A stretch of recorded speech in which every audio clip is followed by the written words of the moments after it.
Welcome to Chaotic Harmony. My name is John. This is Crystal. We talk about the joys and the challenges of teaching music in the elementary school classroom. We share struggles, we brainstorm solutions. And we would love to have you join us. Welcome back to another episode of Chaotic Harmony.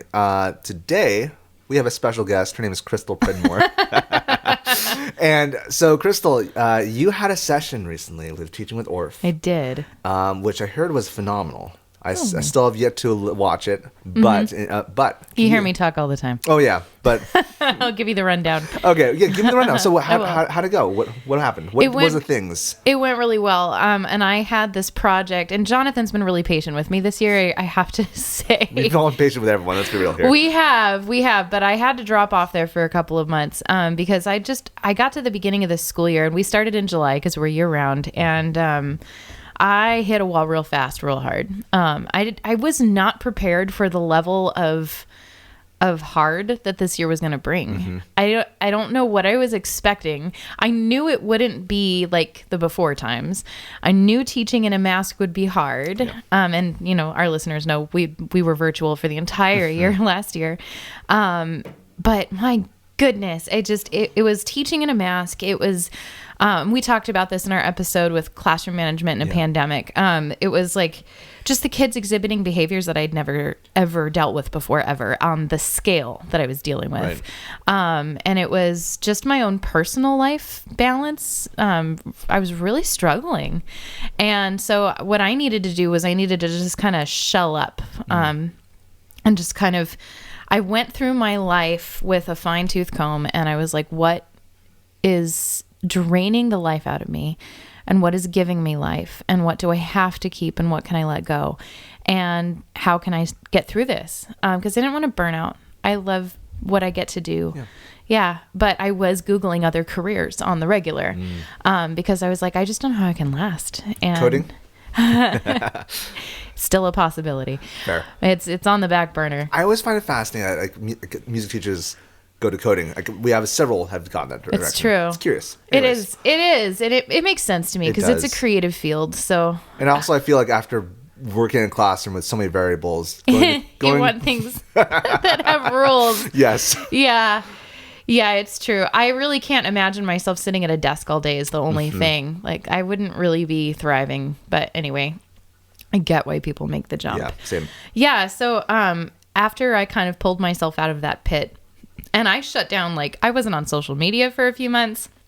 I was hardly talking to anybody that I didn't see face to face, and I just had to do that. But once I figured out how to get myself together and get through, and actually feel like I was still growing as a person and as a teacher and a mom and all the things, I was like, okay, I feel like I've figured a couple things out, and I feel like my people are really suffering right now. Like my music teacher buddies everywhere are just struggling, and I just had this vision of everyone just collectively kind of going towards collapse, and I was really afraid, and still am, that there's just going to be a mass exodus from teaching at the end of the school year. And I felt like I had to do something about it. So I pitched the idea of a music teacher burnout resistance workshop to Teaching with Orff. And so that's what it was. The title was Growing into a Burnout Resistant, Trauma-Informed Music Teacher. And I was really adamant that it was burnout resistant, not burnout proof. And that it's not becoming, it's growing into. Language matters. It does. Yes. It does. So that's what it was. And it was amazing. We had people join from, I think, 10 different countries all over the world. Yeah. And that was just who joined live. Right. And there were over 250 people who registered. And it was a trip. I didn't see any of them because it was the webinar format. How does that feel? I feel like for such a topic of... Yeah. How is that? It was intense because I was delivering the content that I felt so passionately about. And, you know, such an important part of teaching is receiving feedback. Yep. And it was odd not to have it. And then when it was over, it was just me and my laptop balanced precariously on a cooler. And I was like, well, I guess I'll go home. But everyone who has left a comment or emailed Teaching with Orff to say things that were meaningful. I have received all of those, and I am very, very grateful for the feedback. So thank you. I do wish that we had some sort of way to kind of hang out and have some feedback. And we're tossing around the idea of doing a part 2, and I would like it to be a normal Zoom meeting so that everyone who registered can have the opportunity to just have a conversation. Yeah, but I mean, I'm easy to find. Send me a message. And yeah, well, if you find me, just there's not that many Crystal Pridmores, and especially not in the Orff world. So just find me and message me however I pop up for you. I would love to hear what was meaningful. So yeah, but we've talked about self-care before, and I found that this last year when I was trying to sort through my stuff, self-care is a problematic term, and we've talked about that because it feels selfish, like I'm going to put myself at the center, and that is what it is. But I read a book that really made a difference for me, and it's called Burnout by Emily and Amelia Nagoski, and they're sisters. And Emily is a scientist and a sex therapist and researcher, and then her sister, Amelia, is actually a choral conductor. And Amelia burned out super hard when she was in her PhD program, had to be hospitalized. And it was stress, and she was like, "What's wrong with me? I feel so broken. Why is stress putting me in the hospital?" And so Emily got really interested in it, and they did research on it together. So the way they frame it, and I found this to be revolutionary for my own life, is they don't talk about self-care, because we're not just lighting aromatherapy candles here. They talk about completing the stress response cycle. And so they talk about how our bodies, go into fight or freeze when the adrenaline rushes through. So it's like in back in the day, like you would have been chased by a lion, and you would have had that rush of adrenaline, and that tells your body go, and you run, right? And it's and so you run away from the lion, and let's say you live, yay, because someone killed the lion for you, and so then you get that rush of, okay, I'm safe now, and then you have kind of a wrap up with your community where you thank the lion for giving of its life force, and you all have a feast together, and you celebrate, and then you go to bed, and the stress response cycle is complete. So you had the stress, you had your response to it physically in your body, and then all of those hormones that were released are able to be processed through instead of getting stuck. But what's happened is we have these bodies that were designed to, run away from the lion, but we just live at this constant low level of stress, where it doesn't feel urgent. You can't run away from your boss who sends a mean email to you, or, your students who are just not cooperating in class, or whatever is making you feel powerless, right? That's the stress. But if you don't do something to process it, dance it out, run, whatever it is, then the stress hormones actually get caught in your body, and they start causing major, major issues, mental and physical. Interesting. Yeah. And once I thought about it that way, it's like, okay, because we've heard since we were kids that exercise is important, right? Yeah. And nobody ever put it exactly like this. I've heard people use exercise to manage their stress, but I didn't really understand how that worked directly until I read this book. And maybe it seems obvious, but it wasn't for me. And I'm not a person who really likes to exercise.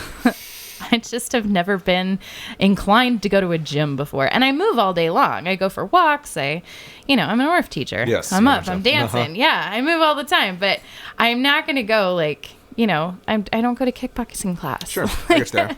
Yeah. So, but when I thought about it like this, it was like, okay, this is a requirement. This is a daily requirement, because they say in Burnout, in the book, that the most efficient way to process those stress hormones through your body is 20 to 60 minutes of getting your heart rate up. And so I've been changing it up. I still go for my walks. I've started going swimming at our community pool. Cool. I pick up my weights, just anything really, and meditating, and it's made a huge difference. So interesting. Yeah. Just a couple of things when you're just sharing this. Yeah. First off, I agree. The problem with self-care is not just so much that it's selfish, but also everyone has their own interpretation of it. Right. And it's like the things that catch the SEOs are the things that aren't exactly the most substantial necessarily. Right. So well, and it's been co-opted and by marketing. Yes, very much so. Right. So, capitalism. Yeah. We could have a podcast on that if we wanted to. We could, but we won't. But also, I think something that you mentioned, like the movement is necessary, but the last part I think is super important as well, which you're doing with meditating. I am, I do mindfulness. The notion of reflecting, yeah, I think is another part, and it's hard to do that. Bringing your body down and telling yourself, I am safe in my body. I haven't read the book, but the whole notion of gratitude towards what has been given is like, it's not just about bringing your body down, but it's also a notion of like thinking about all the things that have happened. Yeah. And also like, and I think about in the time of COVID, yeah, like who has time to reflect, or who gives time to reflect, right? And it's not just it's a 2-part process. It's the exercise, and it's also the thinking back. Oh, it is. I gave a lot of journal prompts in the webinar. If you're interested in signing up, it is still available. You can go to teachingwithorff.com and click online workshops. And I believe I'm the first one in past webinars right now. If you're listening to this in November or December 2021, I think, and that's the other part. So I talked about the stress response cycle, but then I think it's really important that we just acknowledge that we have been through an enormously traumatic shared experience, but it is deeply personal trauma to each one of us. Our own personal trauma is not the same. Yes. It was not the same for my students, certainly, than it was for my family. Not the same for me as it was for my children. And not the same for me as it was for you, because it affected us differently. We knew different people who maybe passed away from COVID. We had our lives impacted differently depending on, I mean, we're in different seasons of our lives. Then the vicarious trauma, I vicariously through my own children who had their own really hard things that happened to them that they lost from school. But we're also picking up vicarious trauma from our students and from our coworkers.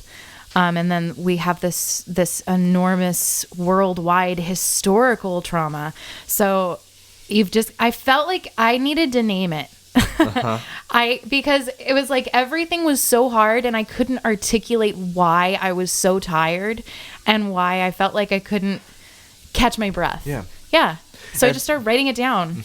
Yeah. And I think a lot of people oftentimes when they think about how tired they are, they go for the instant element of like, oh, there's a mask while they're trying to do movement. Like, it's like it's a lot of stamina loss, but it goes deeper than that. I agree with you there. Yeah. And also, I don't know if you exactly said this, but like not just COVID, but everything that happened these past 2 years. Yeah. At least in the United States, the political sphere of everything that's happening. I'm sure worldwide it's just a hot mess. But I didn't get into that, but yes, I think the polarization of our society. I think especially with the kids that we teach. Yeah. Especially so. Yeah. I would agree. with that. There's just been a just cataclysmic chain of events that have gone off, and we've all dealt with it in our own way. And I think that it comes back to what we were talking about in the last episode, just having compassion for each other, listening deeply. I feel like so many of us have lost the ability to listen, and I can get mad about that, and I do. And I can also pause within myself and release it. And I use those. So when I say I do mindfulness, sometimes I do like lay down. I like to do it in my front lawn because we live in San Diego, and it's like always perfect outside. It's warm. It is too warm for November right now. It is too warm. Oh, you poor thing. Can't stand it being 80 and sunny. That's not okay. It's not okay. I'm fine with it. At Mrs. Pridmore. The people who live where it's snowing right now are like, suck it up, buttercup. My nose is not okay, but continue. Back to what I was saying. And I do like to lay down and meditate for longer stretches. Sometimes, half an hour to an hour, but that's rare. And that's not where I started. I started with 2 minutes because it was really all I could do. Yeah. And it started with Zoe, when she gave us the micro meditation. It's just, you can do it right now. I'll lead you through. So find a comfortable position. I like to have my feet flat on the floor. Roll your heels and your toes back and forth. Be aware of how your body is sitting in your chair and where your chair touches your body. Take a deep breath in through your nose. Hold it at the top and let it release through your mouth. Then take a breath in through your nose and out through your mouth. And as you breathe in, this time think, breathing in, I am aware of my in-breath. Breathing out, I am aware of my out-breath. And when you're ready, open your eyes. That's it. That's what you started with? That's what I started with. That's not hard. But I can't tell you the difference that made to do that at the beginning of my day. So I would do it at school. I'd get to school, get set up for the kiddos. And then before I picked them up on the playground, I'd turn off all the lights and I would do that. And I was just a nicer teacher. I was ready to receive them because I wasn't bringing all of the stuff in my head to my classes. And I did that in between classes when I needed to, even if it meant closing my door and letting a teacher get mad at me while they were waiting with the students in the hallway for a minute, because I needed to center and I needed to make sure that I was ready to have the kids come into the room. So yeah, to me, that's it. And it's just sending, you can get into a lot of it. I love the Calm app. I got it free through my health insurance. And they have everything on there from 5-minute meditations to an hour long if you want a guided one. But just learning how to do things like a body scan and just say, like, where's tension being held in my body right now? Because that's the cortisol getting stuck. It hasn't been released. And that's the other thing about really becoming aware of the stress response cycle is when you do start intentionally releasing things that have gotten stuck, weird stuff will start to happen. And you'll be releasing things that you didn't know that you needed to think about still. And I definitely found myself walking and crying in the neighborhood more than once because I finally had, I didn't have my earbuds in. I just had the sounds around me and just me and my body and just allowed whatever needed to come up. And sometimes when I would change it to a different exercise that worked a different muscle group, I would also find myself getting intensely sad and then getting it out. Or getting a wave of anger and then getting it out. It's like, it has to happen. Yeah. And I think especially as teachers, and I know as a mom, I feel like I have to be even as much as I can. And so giving myself that permission to feel was really important. Yeah. Yeah. I think about a lot of stuff right now. Like, I'm sure 2 years ago, John Seligman would have thought this hippy-dippy kind of stuff. But in the same sense, no. Like, I think about the fact that what's really the case is that we're just kind of conditioned to think productivity. And how is this helping my productivity in the immediate? And that's not healthy. No. By any means. And it's not good for the long term. So, yeah. That's awesome. Well, first of all. Yes. We are not created to be robots. No. And that, dear God, what kind of life is that to just be, productivity, that's exhausting. I don't want to live that kind of life. I want to be present for it. I only get to be, this age with my boys this age and my husband and I at this stage in our relationship and myself as a teacher once. This is it. I get to do this exactly with this set of circumstances once, and then we're changing again. And so I want to be here for it. Yeah. I want to learn the lessons. I want to have the stories, and I want to experience every joy that I can squeeze out of this life while I've got it. And then, God, I've really started to question where those things came from, because I have held my children in my arms, moments after they were born. And that baby wasn't thinking, how can I be productive? That was planted. Yes. That was put in you, and that was put in me. Yes. Yeah. And we didn't ask for it. No. I don't even know where it came from. It probably came from a lot of places, but and maybe this is just the season of life I'm in, but I'm really looking all of those messages square in the eye and just deciding which ones can stay and which ones can leave. Yeah. Also, like, two thoughts. First off, you sure you don't want to do a podcast on capitalism? Because I think we could do one. But regardless, like, I also think... Oh, man, that's sticky. It is. Yeah, but I think that... You say it's multiple facets. I think that plays a big role, personally. All right, people, add us if you want it. Add us if you want it. Like, add us if you want it. But Give us your thoughts. But also, like... if we tell our kids, I just think about like I find it funny that a lot of things we tell our kids, we don't tell ourselves. The things we tell our students. What came up specifically for you? Feelings. We don't tell our kids to be robots. No. We don't tell our kids. Well, some teachers tell their students to be even keel. And there's a moment in time that you need to have your emotions not overwhelm you. Right. But in the same sense, feel the feelings. There is learning how to manage your emotions, especially big ones like anger, is such an important skill. Yes. It's not about stuffing it. It's about allowing it to come out in a way that is appropriate and will not harm others. I mean, everybody who listens to this podcast knows I just have the most enormous crush on Mr. Rogers ever. I think he was a genius. I adore him and everything that he stood for.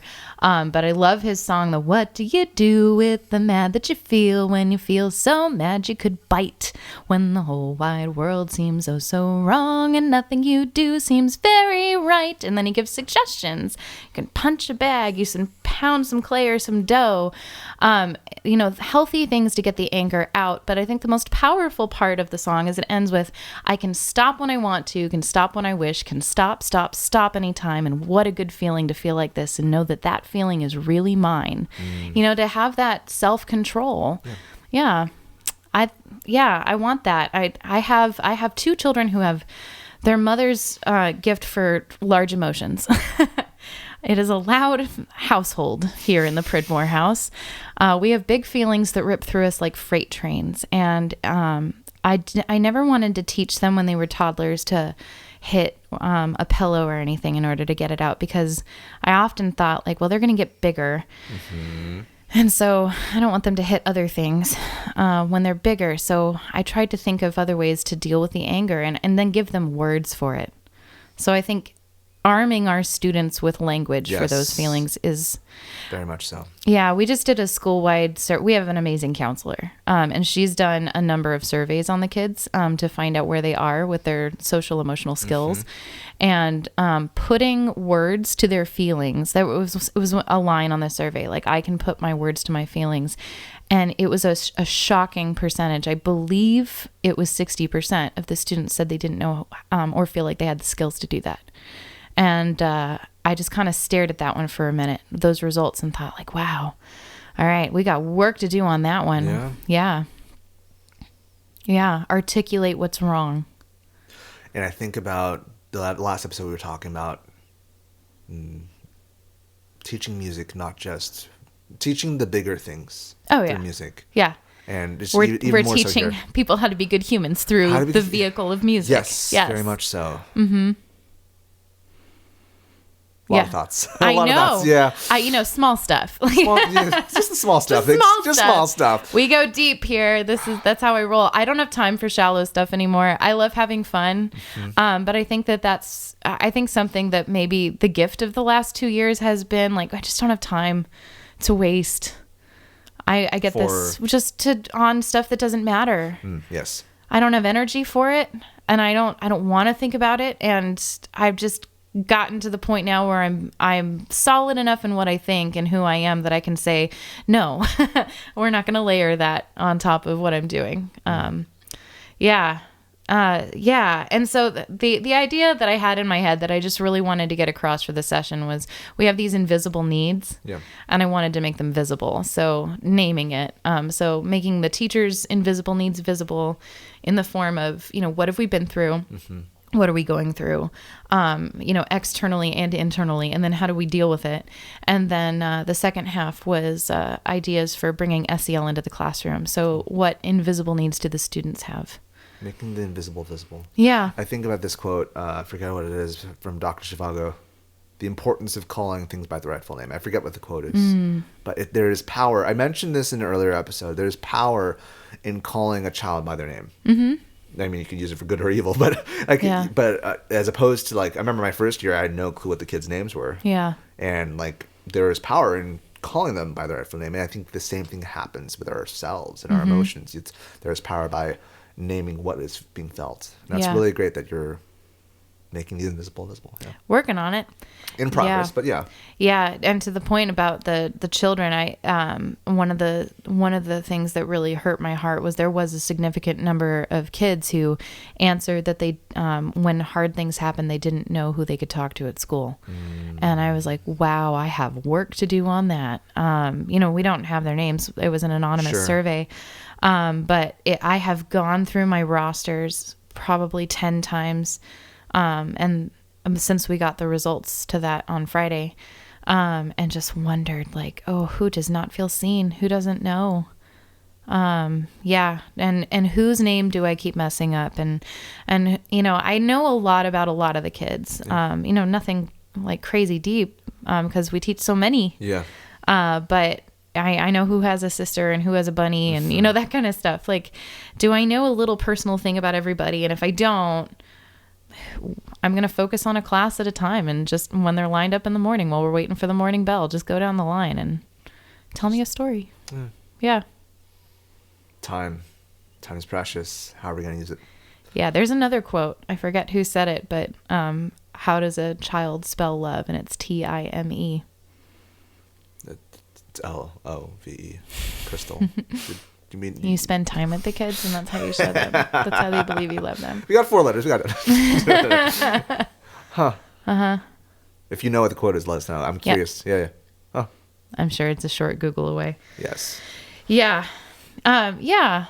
I mean, that was it. Awesome. And I'm glad you had some really good reception. Yeah. It felt like it was the right time to deliver it. And after it was done, I just felt a huge weight kind of lift. It's like, okay, that needed to come out. And now I've said it, and I hope that the people who needed it got it. And it feels very much like a beginning. And I think that of everything that we do and we talk about, to me, this is the heart of what I want to really focus on perfecting for the rest of my career, is how can I help teachers become the best possible versions of themselves, and how can we help our students become the best possible versions of themselves? And what does that really mean? And how can we teach in ways that are meaningful and authentic? Yeah. And loving. Definitely. And when you have your second session, I'm sure you'll post it. Oh yeah, absolutely. We'll post it on Chaotic Harmony as well. Yeah, and I think that there's a lot more to discuss in this. I'm curious if you're listening to this, and if you've had something pop into your head, I would really appreciate if you'd reached out to let me know what's been difficult for you, that maybe you're having some trouble wading through. If you're feeling comfortable enough to share that. And you can either share that with me privately at crystalpridmore.com. That's my email. Or chaoticharmonyclassroom@gmail.com if you want both me and Jonathan to read it. I would really like to know that. And where are you stuck? What do you need a little extra oomph to get through right now? Maybe it's with the students or with administration. And I want to look at all of these things through the lens of how can we process them and move past them. I don't just want to get stuck on them.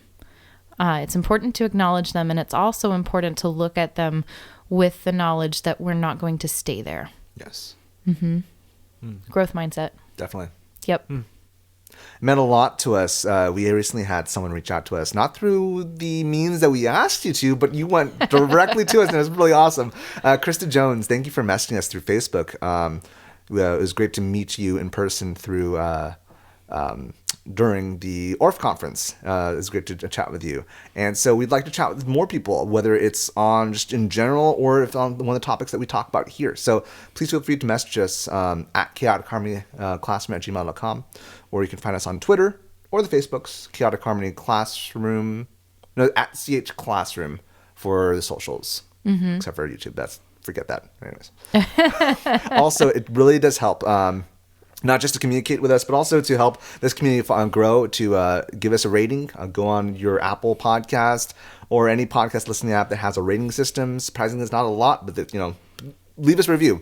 We would love to cite more people on this podcast who leave us reviews, and 5 stars is the only acceptable offer. We will poke you on Facebook if you don't. So, and trust me, I will do that. He will. I have.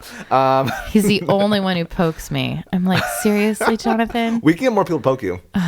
Anywho, so please leave a review, 5 stars. Also, please whether or not you listen to us on YouTube, it helps us grow this community by subscribing to our YouTube channel as well. Because we do this video here. We have this video right here. Point at the camera. If you're listening, I'm pointing at the camera. No, I'm not. So please subscribe with us and let us know your thoughts. Mm-hmm. All right. We're back with Spiccato after the break. I want to take a quick break and thank my husband, Bryan, who's been working behind the scenes producing these episodes every week on all of the platforms and on time. But you need to know that he is first a financial planner for Mission Trails Financial. Mission Trails Financial is a partner that seeks to guide clients in the journey to financial success. They believe that people need a financial advisor that aims to provide strategies for success. Mission Trails Financial helps people navigate investments, tax planning, and insurance. Imagine working with an advisor who isn't tied to specific brands. Mission Trails Financial has a fiduciary responsibility to act in the best interests of their clients by providing independent, objective advice. Their mission is to help clients accomplish their financial goals. As Joe Vitale once said, a goal should scare you a little and excite you a lot. Do yourself a favor and set up a time to chat with Mission Trails Financial. Visit www.missiontrailsfinancial.com or call 619-419-0238 to schedule a call. You'll be glad you did. We believe that leaning on professionals is how we get ahead. Check out the program notes for more information. Okay, my Spiccato this week is something that they had at the grocery store and I couldn't leave it there. And it's an ornament. And it's a gnome. Isn't it fun? It's super fun. I was not expecting that. It has a pointy hat and a little puffball for a nose and a beard, and that's it. There's no eyes. There's no body. It's just a little teardrop-shaped gnome. I'm thinking immediately about Beat Buddies. Ooh, okay. Yeah, Tell me about that. Playing music and just having the kid... yeah, this would work. So you learned about Beat Buddies through John Fire Robin. Hi. Hey there, hey. And so the idea is you play music and have the kids keep the beat, maybe on the hand. Yeah. Maybe on the knee. Maybe on the head. So they just bounce a little Beanie Baby or whatever the Beat Buddy is on their leg. I like using Beanie Babies for that because they crunch. They've got some weight to them. It's a little tactile as well. This guy doesn't have any weight, but he would be really easy to make too. Yeah, but he would work. Yeah. He would totally work. That's a fun idea. Also, sometimes what they do it with Beat Buddies, not so much, it's a little bit of adaptation, using them to like mimic the beat with what you do with your arms or heads. Oh. This little gnome here, if you're not watching the video, doesn't have much other than a cap and a nose. And a beard. And a beard, a long beard. So unless your kids have beards, there isn't much manipulation you can do with that. So, but you can be creative with it. I like it. Yeah. It makes me happy. I was thinking of doing, I love Button You Must Wander. A button you must wander, wander, wander. Button you must wander all day long. And you pass the button around the circle. And then there's a kid in the middle with their eyes closed and hands covering. And whoever stops with the button, it's like hot potato. So you pass it around and then it stops and the person sings, or everyone sings, "Who has the button?" And the person who has it sings, "I have the button." And the person in the middle has to guess who it is. And so but I have a teeny tiny little monkey that somebody gave me. I think it was a backpack charm, and so we passed the monkey you must wander, and we just changed what it is. So gotcha. I would think we would name this Nomi. Yeah, Nomi you must wander, but I'm sure they would come up with some sort of fabulous name for him. Oh yeah, they always come with fabulous names. Oh, I love it. Yes, but then once they never forget what you name your puppet, so don't ever try to give it a different name because they're like, that's not her name. That's not Earl. Yeah, right. They will call you out. And then I actually, I was so proud of this little gnome that I showed my Marco Polo group, one of them on, and I asked some of my buddies on there what they would do with it. And Malia Walter got back to me, and she said she has gnomes all over her classroom. And she uses them a lot. And she said, the purpose of any stuffed animal or puppet, if you give it to a child, is they sing through the puppet or the stuffed animal. And then it's not scary because it's the puppet singing it's the gnome singing. That's right. So you could give the gnome a voice and it could sing back. Okay. Yeah. And I loved that. So thanks, Malia. Thanks so much shout out for playing. I loved it. If you have an idea for what Nomi can do, let us know. Let us know. Let us gnome. Gnome. Crystal, I only have 2 kidneys to process this. Only 2. round of the week. All right, and then today's song of the week, it's not a round, but is a song, and it is also from my Teaching with Orff session. So I did 3 books for making children's invisible needs visible, and I had an invisible theme. So I had The Invisible Bubble, which is all about boundaries, The Invisible Boy, which is about inclusion and bullying, and then I had The Invisible String, which is how we're all connected to each other through an invisible string made of love with everyone that we love. So they're all beautiful books, and everything I shared, I try to make sure this is true. Everything I share in a workshop has been tested on kids, and it works. So I feel like that's a requirement. Yes. Yeah. Mm-hmm. Yeah. And so I never share it with other teachers unless it's been tested and thumbs up. So the Bubble book, My Invisible Bubble, is by Michelle Chan, and she is a licensed marriage and family therapist. And I love this book. I was just kind of looking for something that would teach kids about boundaries and personal space, because at the beginning of the year, they just didn't know how to stand in a line. And they never do, but it was really bad. Yeah. Because they hadn't been together. Yes, very much so. Some of them ever. But oh my gosh, like we just kept saying they forgot how to school. And it's actually a PE standard in the state of California for kindergarten that they have to be able to do an activity without bumping into each other. Fascinating. Mm-hmm. I use that standard a lot. Okay. Yeah. Cool. So the book, My Invisible Bubble, is about a little girl, and she is learning about how her bubble can be smaller when she's feeling safe and wants to be close to other people. But sometimes when she's not feeling as safe, she needs her bubble to be really big so that she stays far away. So I brought in, so we did a lot of different things with it, and we did a lot of movement activities with it, and I made up a little song to go along with the book. So it's just a Soul Me song, because that's what we were working on at the time. So it's, my bubble keeps me safe each and every day.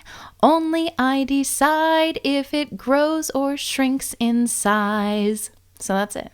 My bubble keeps me safe. My bubble keeps me safe. Each and every day. Each and every day. Only I decide. Only I decide. If it grows or shrinks in size. If it grows or shrinks in size. Yeah, that's it. Okay. It's just simple. I made a little slide with bubbles on it for notation, with a Domi and Soul line. That's cute. Yeah, Cool. They loved it. The kindergartners, first and second graders just were riveted. And I really like this book because there's a page where she's all dressed up in pink, and her her adult friends of mom or something think she's cute, and ask if they can give her a hug. And she says, so I take a minute to think. And if I feel safe, I say it's okay by me. But if I don't, and I need my bubble to be big, I say no thank you. And we practice that. And so I asked the kids, if a grown-up, or even if it's an auntie or an uncle, wants to give you a hug and you don't want to give them a hug, is it okay to say no? And a lot of times they'll say no. And I'm like, it absolutely is okay to say no. Yeah. If you don't want to give someone a hug and you don't feel safe to touch, you can say no thank you. And we practice no thank you. I really hope that becomes norm in the next couple generations. I think it will. But it's going to take more of us articulating that. Yes, very much Yeah, so. I want kids to learn how to listen to their own wisdom and intuition and be polite about it. But boundaries are important. Boundaries are important, yeah. Yeah. It takes not just the next generation, but also the generation before. Yes. Because grandpa and grandma want a hug, but Yeah. if they understand. So yeah, but I hope that becomes normal. That's Yeah. important. Yeah, but sometimes you got to build that relationship first. Mm-hmm. So thank you, Michelle, for putting such a beautiful book out into the world. It is lovely, and it is such a gift to give so many of us. So definitely look that one up. And I hope that if you're interested in any of those things, again, the webinar is available. It's teachingwithorff.com. Click on online workshops and Check it. Go from there. Thanks so much for listening. Yeah, thanks for being here. I know we're in your house, but no, but really, thanks for sharing this. Yes, I know. But if they wanted to, communicate with you, Crystal, how can they find you? You can find me a lot of places. My website's crystalpridmore.com, and then my Instagram is mrs.pridmore. And you can find me at Mr. Seligman, MrSeligman, for Twitter or Instagram or TikTok. And you can find us at CH Classroom on all the socials except for YouTube. That's Chaotic Harmony Classroom. And you can email us at chaoticharmonyclassroom@gmail.com. Thank you all so much. Thank you for listening. Take care of you. The Chaotic Harmony podcast is a joint project between Crystal Pridmore and Jonathan Seligman. You can find us online at chaoticharmonyclassroom.com. You can email us at chaoticharmonyclassroom@gmail and let us know what you think. Give us feedback about what you would like to hear in future episodes. We're on all the socials. Find us on facebook.com/chaoticharmonyclassroom. You can find us on Twitter at CHClassroom, Instagram at Chaotic Harmony Classroom, and you can even find our episodes on YouTube. Chaotic Harmony is the name of our channel. Special thanks to Bryan Pridmore for his help with production and equipment. www.pridmoria.com.